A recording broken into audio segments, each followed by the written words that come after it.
Hello, my name is John Hanner. I'm with Virginia Yachts, and today we're looking at a customer's vessel who's asked us to do some paint work on the bottom of the boat. And I just want to briefly look at the reason why.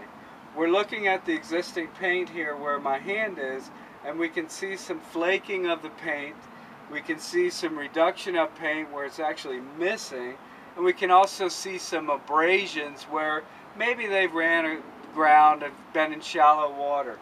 So we want to take all that paint, redo it properly, and give them a good, solid, nice paint job that's going to protect their vessel for many years to come. Here we've gotten our sanding portion done, which is a very critical part. It's very time consuming, but it's the most important part of any paint job on a boat. And what we've done here is we've used an 80 grit sandpaper, which is specified by the manufacturer, in order to create enough teeth, as we call it, to allow the paint to adhere to the gel coat. What happens with the gel coat and the fiberglass in a fiberglass bottom boat is water can penetrate both the gel coat and the fiberglass. It's not waterproof. So what we do is we apply an epoxy barrier coat which stops that water from coming in and out.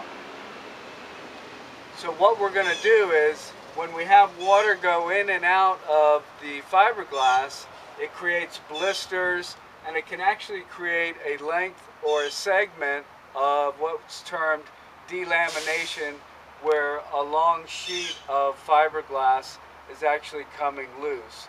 And we don't want to have that happen, so we want to make sure that when we apply our paint coatings that we do it properly and we do it at the right thicknesses so that the boat is protected from that intrusion and also from growth on the bottom of the boat. We've gotten to the point in our process where we've identified the bottom paint issue, we've prepped the boat properly, and the last thing I want to mention before we get into our paint coatings is the wash down of the boat with a fiberglass cleaner. It releases waxes, it releases dirt agents, it releases any debris that may be in the surface that we're going to paint, and we want to prep that properly to get maximum adhesion of our first coat. Now our first coat is going to be an epoxy barrier coat on this vessel. There are different types for different types of hull material. We're dealing with fiberglass, so we've chosen the right product for a fiberglass bottom boat. It's a two-part epoxy barrier coat, and what you do is you mix them together and apply this in 3 coats according to the manufacturer.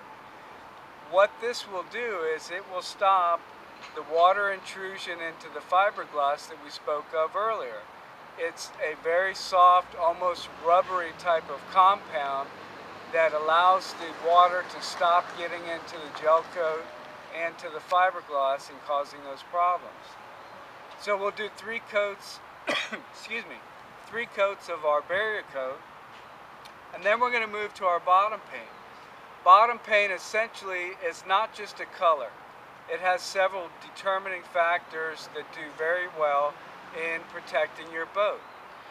Number one is it is needed to go over the barrier coat because the barrier coat is not the final coating.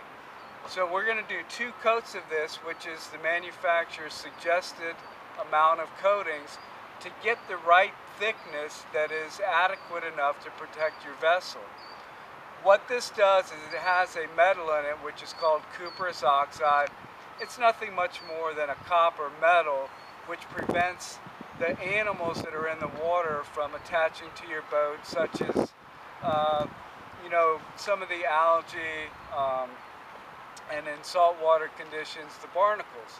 So we have to be careful in choosing our coatings, and I call them coatings because they're not really a paint like a household paint.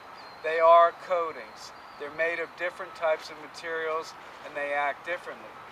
On this boat we've chosen a fiberglass coating for fresh water, and it's paint that we like to use because it works well in this region.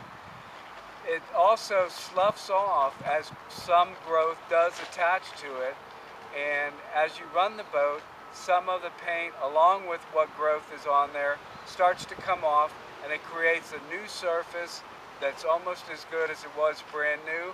And due to the fact that we did put the right thickness of coating on there, we can expect 3 to 5 years of fairly decent coverage for the bottom of the boat.